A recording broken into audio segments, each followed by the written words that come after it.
हमारी फिल्म की शुरुआत सियोल के एक पार्क में रात के समय होती है। एक छोटी लड़की अपनी गुड़िया को ढूंढ रही होती है। तभी अचानक वह इमारतों के बीच चलते हुए एक विशालकाय राक्षस को देखती है। लड़की जोर से चिल्लाती है और स्क्रीन काली हो जाती है। अब 25 साल बीत चुके हैं और हम खुद को न्यूयॉर्क सिटी में पाते हैं। ग्लोरिया पार्टी करने के बाद घर लौटती है। उसका बॉयफ्रेंड टिम उसकी हरकतों तंग। नौकरी खोने के बाद ग्लोरिया पूरी रात पार्टी करती, दिन में सोफे पर रहती। टिम सामना करता, बताता वह काबू से बाहर बेडरूम की ओर इशारा करता, उसकी चीजें पैक हैं। वह उसे चेतावनी देता है कि जब तक वह लौटे तब तक वह जा चुकी हो।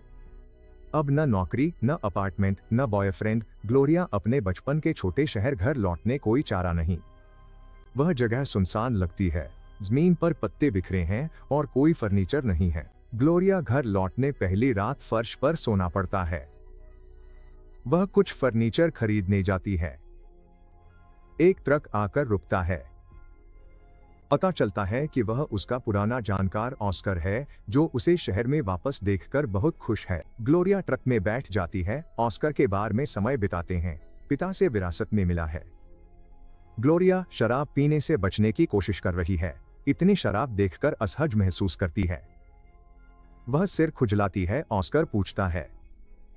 वह बताती है उसकी घबराहट की आदत है।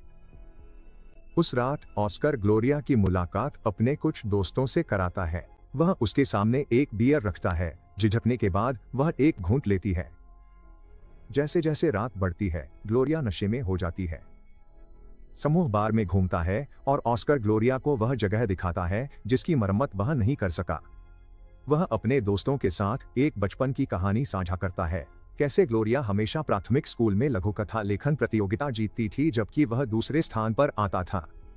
ग्लोरिया इसे टाल देती है, कहती है कि वह अब फिक्शन नहीं लिखती, सिर्फ मैगजीन के आर्टिकल्स लिखती है। ऑस्कर एक और बियर लेने जाता है और जोए ग्लोरिया को चूमने की कोशिश करता है। इससे ऑस्कर घबरा जाता है, अपनी चाबियां उठाता है और वहां से चला जाता है। ग्लोरिया, जो अभी भी थोड़ी नशे में है, को अपना एयर मैट्रेस वापस घर ले जाना पड़ता है। रास्ते में वह उसे अपने पुराने प्राथमिक स्कूल के खेल मैदान से घसीटती हुई ले जाती है। वह किसी तरह सुबह के बीच तक घर पहुंच जाती है और एयर मैट्रेस खोलना शुरू करती है। जैसे ही वह नींद में डूबती है, खुद को एक बच्चे के रूप में देखती है। अंधेरे जंगल में भटक रही है, बिजली गरज रही है। वह अपनी बहन के फोन कॉल से जागती है, जो बताती है कि रात में सियोल में एक राक्षस ने हमला किया है। ग्लोरिया लैपटॉप पर समाचार देखती है कि एक राक्षस सियोल में दिखा और गायब हो गया। वह टिम को फोन करती है, जो पूछता है कि हमला 9 घंटे पहले हुआ था, तो वह अब क्यों जान रही है। ग्लोरिया सवाल से बचने की कोशिश करती है, लेकिन टिम समझ जाता है कि वह पूरी रात शराब पी रही थी और उसे मदद लेने की सलाह देता है। उस रात ग्लोरिया बाहर जाकर शराब पीती है, जबकि वह सियोल में राक्षस के हमले की खबरें देख रही। वह देर रात बार से लड़खड़ाते हुए बाहर निकलती है और प्राथमिक विद्यालय के खेल मैदान में एक बेंच पर सो जाती है। सुबह अभी भी नशे में वह टिम को फोन करने की कोशिश करती है, लेकिन वह जल्दी समझ जाता है कि वह नशे में है और फोन काट देता है। निराश होकर ग्लोरिया अपना फोन जमीन पर फेंक देती है। घर लौटने पर ऑस्कर ग्लोरिया के लिए एक पुराना टीवी लाता है। वे दोनों उसे एक खाली लिविंग रूम में ले जाते हैं। ऑस्कर बताता है कि पिछली रात राक्षस ने सियोल पर हमला किया, लेकिन वह इधर उधर नहीं घूमा। इसके बजाय वह एक ही जगह पर खड़ा रहा और अजीब-अजीब हाथ के इशारे करने लगा। राक्षस हमेशा एक ही समय पर सुबह 8:05 बजे दिखाई देता है। ऑस्कर ग्लोरिया को ऑनलाइन एक वीडियो दिखाता है जिसमें 25 साल पहले सियोल में राक्षस की पहली झलक दिखाई गई थी। उस समय लोगों को लगा था कि यह एक धोखा है, क्योंकि केवल एक ही बार उसे देखा गया था। जब वे टीवी सेट कर रहे होते हैं, ऑस्कर ग्लोरिया से पूछता है, याद है पिछली रात उन्होंने क्या बातें की थीं? वह स्वीकार करती है, विवरण याद नहीं। ग्लोरिया ऑस्कर से अपनी आर्थिक परेशानियों और टिम से ब्रेकअप बात की थी। ऑस्कर उसे शहर में रहते हुए बार में काम करने का ऑफर भी दिया था। राक्षस की खबरों के कारण हर रात बार में और भी ज्यादा लोग शराब पीने आ रहे हैं। ऑफर उपलब्ध होने पर ग्लोरिया आभारपूर्वक नौकरी स्वीकार कर ऑस्कर को गले लगाती है। गले लगाते समय ग्लोरिया टीवी पर दिख रहे राक्षस को देखती है, जो सिर खुजा रहा है। उस रात बार में काम करते हुए उसे लगता है कि टीवी स्क्रीन पर चल रही राक्षस की फुटेज फोन पर बात कर रहे व्यक्ति जैसी है। घर लौटकर ग्लोरिया राक्षस की फुटेज खोजती है। वह खोजती है कि पहली बार दिखने पर वह राक्षस अपने कंधे पर कुछ ऐसा लिए हुए था जैसे वह अपना गद्दा घर ले गई थी। एक जैकेट पहनकर वह खेल के मैदान की ओर जाती है। खेल के मैदान में ग्लोरिया सियोल के नक्शे की तुलना खेल के मैदान की संरचना से करती है। कई रातें बिना किसी राक्षस के हमले के गुजर जाती हैं। समाचार रिपोर्टर राक्षस की गतिविधियों और उसके अचानक प्रकट होने के अनियमित पैटर्न को लेकर हैरान हैं। ऑस्कर के एक दोस्त ने शराब पीते समय बातचीत में यह अटकल लगाई कि राक्षस शायद किसी रिमोट से नियंत्रित होता है, क्योंकि वह हमेशा बिना नीचे देखे आगे ही आगे बढ़ता रहता है। ग्लोरिया और भी ज्यादा डरने लगती है। वह कई दिन राक्षस की गतिविधियों के सिद्धांत बनाने और उसकी चाल का नक्शा तैयार करने में बिताती है। एक दिन पूरी तरह होश में और अपने नक्शे के साथ वह सुबह ठीक 8:05 बजे प्राथमिक स्कूल के खेल के मैदान में जाती है। आगे बढ़ने के बजाय वह अपने हाथ सिर के ऊपर उठाती है और फिर जल्दी से घर लौट जाती है। घर लौटने के बाद ग्लोरिया टीवी चालू करती है और जानती है कि सचमुच राक्षस फिर से सियोल में दिखाई दिया है। इस बार उसने कोई तबाही नहीं मचाई। वह वहीं खड़ा रहा, हाथ सिर के ऊपर उठाए, ठीक वैसे ही जैसे ग्लोरिया ने किया था। अब उसे यकीन हो जाता है कि वह सियोल में आतंक मचाने राक्षस से जुड़ी है। वह टिम को फोन करती है। बातचीत में ग्लोरिया टिम को बताती है कि उसे एक पार्ट टाइम नौकरी मिल गई है।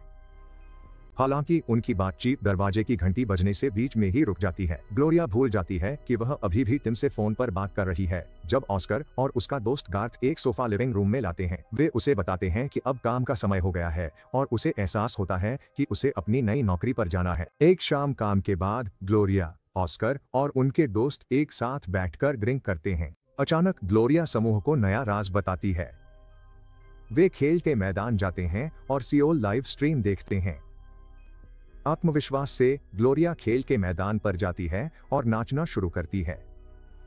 चमत्कारिक रूप से सियोल में मौजूद राक्षस उसकी हरकतों की नकल करता है। नाटो के हेलीकॉप्टर राक्षस पर मिसाइलें दागते हैं और ग्लोरिया को उसका असर महसूस होता है। अब भी नशे में वह हवा में मुक्का मारती है और गलती से एक हेलीकॉप्टर को नष्ट कर देती है।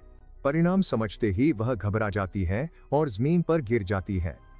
बाद में ग्लोरिया घर पर जागती है और टीवी पर तबाही की आवाजें सुनती है। ऑस्कर किराने का सामान लेकर आता है और ग्लोरिया घबराते हुए पूछती है कि उसके गिरने से कितने लोग मारे गए। दिल से दबकर वह खुद को पुलिस के हवाले करने के बारे में सोचती है। जब ऑस्कर उसे अखबार देता है तो वे पता लगाते हैं कि जब ग्लोरिया खेल के मैदान में गिरी थी, उसी वक्त सियोल में एक रोबोट राक्षस दिखाई दिया। सांत्वना, वे पास के डाइनर में नाश्ते के दौरान चर्चा करते हैं। ये राक्षस केवल ग्लोरिया और ऑस्कर के लिए प्रकट होते हैं। बचपन की याद ग्लोरिया राक्षसों के प्रकट होने को स्कूल से जोड़ती है, जब इलाका निर्माणाधीन था। उसे याद आता है ऑस्कर उसके पीछे चलता था और अपना प्रोजेक्ट पकड़े था। अगली सुबह ग्लोरिया और ऑस्कर खेल के मैदान एक बेंच पर 8:05 का इंतजार करते हैं। ऑस्कर स्वीकार करता है उसने ग्लोरिया के शहर छोड़ने के बाद से करियर का पीछा किया है।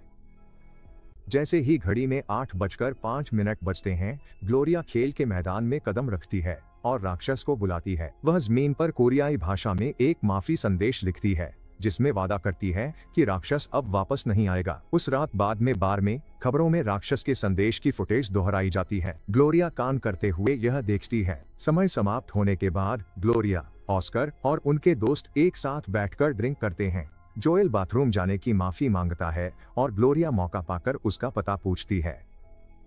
जोएल घर निकलता है और उसके पीछे ग्लोरिया जाती है। वे रात बिताते हैं, लेकिन जब ग्लोरिया जाने की तैयारी कर रही होती है, वह खबरों में देखती है कि रोबोट राक्षस सियोल के व्यापारिक इलाके में तबाही मचा रहा है। वह जोएल को पकड़ती है और वे खेल के मैदान की ओर गाड़ी चलाते हैं। ऑस्कर नशे की हालत में खेल के मैदान पर सियोल की लाइव स्ट्रीम देख रहा होता है। ग्लोरिया उसे डांटती है और वहां से जाने के लिए कहती है। जब वह मना करता है तो ग्लोरिया उसे थप्पड़ मार देती है। उस रात बाद में जब वे बार बंद कर रहे होते हैं, ऑस्कर की भावनाएं उस पर हावी हो जाती हैं। ग्लोरिया के राक्षस द्वारा उसके रोबोट को थप्पड़ मारने के वीडियो वायरल हो जाते हैं और उसे शक होता है कि जोएल और ग्लोरिया के बीच रोमांटिक रिश्ता रहा है। शराब के नशे में वह दोस्त गार्थ से भिड़ जाता है। कोकीन की लत का आरोप लगाता है। बदतमीजी से ग्लोरिया अधिकार जताता है। ग्लोरिया दिनों शराब पीने दूरी बना रखी है, नशे में खेल के मैदान में पहुंच जाएगी। ऑस्कर बेइज्जती समझता है, सामने बियर रखकर अल्टीमेटम देता है। अगर उसने बियर नहीं पी, खेल के मैदान से गुजरेगा। बाद में ग्लोरिया ड्रिंक जमीन पर गिरा देती है, हार मानती। ऑस्कर ट्रक में बैठता है खेल के मैदान। वह उसे रोकने की कोशिश करती है, लेकिन वह उस पर चिल्लाता है और दावा करता है कि उसकी जिंदगी भी उतनी ही शानदार है जितनी ग्लोरिया की। हताश होकर उसके पीछे दौड़ती है। दोनों आखिरकार खेल के मैदान में पहुंच जाते हैं। 8-5 ग्लोरिया ऑस्कर को घूंसा मारती है और दोनों में लड़ाई शुरू हो जाती है।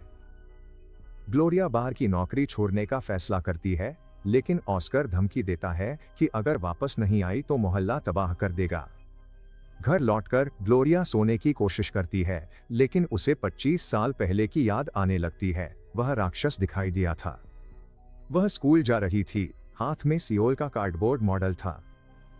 अचानक एक तेज हवा के झोंके में वह मॉडल उड़ गया। उसके साथ छोटा लड़का, शायद ऑस्कर, उसे वापस लाने एक निर्माण स्थल की बाड़ फांद गया। बाद में जोएल उसके दरवाजे पर ऑस्कर फर्नीचर लेकर आता है और कहता है कि दोनों को व्यवहार पर पछतावा।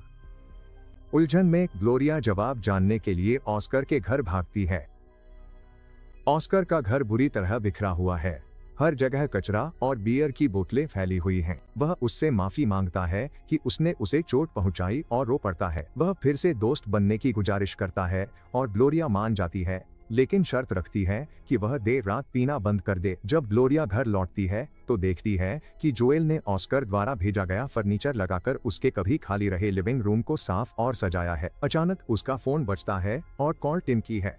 ग्लोरिया टिम से एक हॉलिडे इन होटल में मिलती है। वह बताता है कि वह काम के सिलसिले में इस इलाके में है, लेकिन ग्लोरिया उसकी झूठी बात को भांप लेती है और समझ जाती है कि वह बस जलन महसूस कर रहा है। उनकी बातचीत बहस में बदल जाती है जब टिम उसके वेट्रेस के काम का अपमान करता है। हालांकि वह जल्दी ही अपना रवैया बदल लेता है और उसे काम पर छोड़ने की पेशकश करता है। बार में टिम और ऑस्कर की मुलाकात होती है। वे बैठकर ड्रिंक लेते हैं और ऑस्कर टिम से पूछता है कि बार में सबसे गैर जिम्मेदाराना काम क्या हो सकता है। टिम के पास कोई जवाब नहीं होता तो ऑस्कर अपने बैकपैक से एक बड़ा पटाखा निकालता है। वह उसे जलाता है, जिससे अफरातफरी मच जाती है। ग्राहक भागने लगते हैं और चीजें टूट जाती हैं, लेकिन सौभाग्य से कोई गंभीर रूप से घायल नहीं होता। ऑस्कर टिम को समझाता है कि उसने सबसे गैर जिम्मेदाराना काम किया जो उसके दिमाग में आया, लेकिन ग्लोरिया उसके साथ बार में ही रुकने का फैसला करती है। टिम हैरान रह जाता है और ग्लोरिया का हाथ पकड़कर उसे जाने के लिए मनाने की कोशिश करता है। हालांकि वह मना कर देती है, क्योंकि उसे पता है कि अगर उसने ऑस्कर की पूरी बात नहीं मानी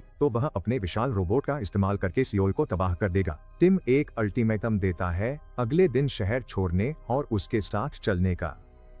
उस रात अपनी शिफ्ट के बाद ग्लोरिया घर पहुंचती है। ऑस्कर इंतजार कर बियर पी रहा है।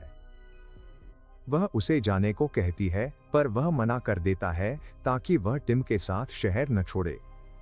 ऑस्कर के राक्षस के कारण ग्लोरिया अपना सिर खुजलाती है, जिससे उसे 25 साल पहले की यादें आती हैं।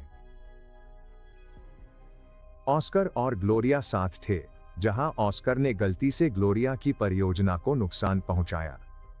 इससे ग्लोरिया गुस्सा हो गई और बिजली उसके सिर पर गिरी। ऑस्कर पर भी बिजली गिरी। ग्लोरिया के हाथ में एक खिलौना राक्षस था। ग्लोरिया को एहसास होता है कि ऑस्कर खुद से नफरत करता है। वह ऑस्कर से साझा करती है, टिम को फोन करती है। अचानक टीवी पर अलार्म बजने लगते हैं, जो संकेत देते हैं कि 8:05 बजने वाले हैं। ऑस्कर जाने की कोशिश करता है, लेकिन ग्लोरिया उसे कुर्सी से मारती है। ऑस्कर खिड़की से कूदकर पूल में चला जाता है। ऑस्कर को रोकने में असमर्थ ग्लोरिया घर लौटती है और बिस्तर पर चली जाती है। दीवार पर उसके द्वारा बनाई गई सियोल और खेल के मैदान को जोड़ने वाली नक्शों की दिशा उल्टी है, जिससे उसे एक एहसास होता है। वह जल्दी बैग पैक करती, टैक्सी बुलाती, एयरपोर्ट दौड़ती। इसी दौरान ऑस्कर ग्लोरिया गैरमौजूदगी नोटिस करता। खेल के मैदान में सुबह 8-5 बजे इंतजार करते शराब पीता, क्योंकि वही समय रोबोट नियंत्रित कर सकता। ग्लोरिया सियोल पहुंचती, टिम फोन आश्वस्त करती सुरक्षित। फोन रखने के बाद यह स्पष्ट हो जाता है कि अब ग्लोरिया सियोल में है। अलार्म बजने लगते हैं जो राक्षसों के आगमन का संकेत देते हैं। ऑस्कर खेल के मैदान में कदम रखता है, जिससे सियोल में रोबोट का तांडव शुरू हो जाता है। कोरियाई नागरिक रोबोट बचने भागने, जबकि ग्लोरिया उसके करीब जाती है। वापस खेल मैदान में ऑस्कर को कंपन ग्लोरिया रोबोट पहुंचती है। उसकी मौजूदगी सियोल में होने के कारण राक्षस उसके गृहनगर में ठीक ऑस्कर के सामने प्रकट होता है। घबराते हुए ऑस्कर भागने की कोशिश करता है, लेकिन ग्लोरिया हाथ बढ़ाकर हवा को पकड़ लेती है, जैसे किसी अदृश्य हाथ ने उठाया हो। रोबोट हवा में तैरने लगता है। ऑस्कर छोड़ देने की गुहार लगाता है, लेकिन राक्षस उसे सियोल में फेंक देता है। रोबोट को हजारों फीट दूर फेंक दिया जाता है और अमेरिका में ऑस्कर का शरीर भी उसी तरह उछलता है। कोरिया के लोग जश्न मनाते हैं कि रोबोट हार गया है। इसके बाद ग्लोरिया एक कोरियाई बार में जाती है और बारटेंडर को एक अद्भुत कहानी सुनने के लिए आमंत्रित करती है, जिससे दर्शक आगे क्या होगा। इस फिल्म की मौलिकता निस्संदेह है। यह रोमांटिक कॉमेडी और क्रीचर फीचर का अनोखा मिश्रण है। राक्षस रूपक के बारे में आपके क्या विचार हैं? फिल्मोरी कैप्स का इस्तेमाल करके अपने विचार साझा करें। बने रहिए।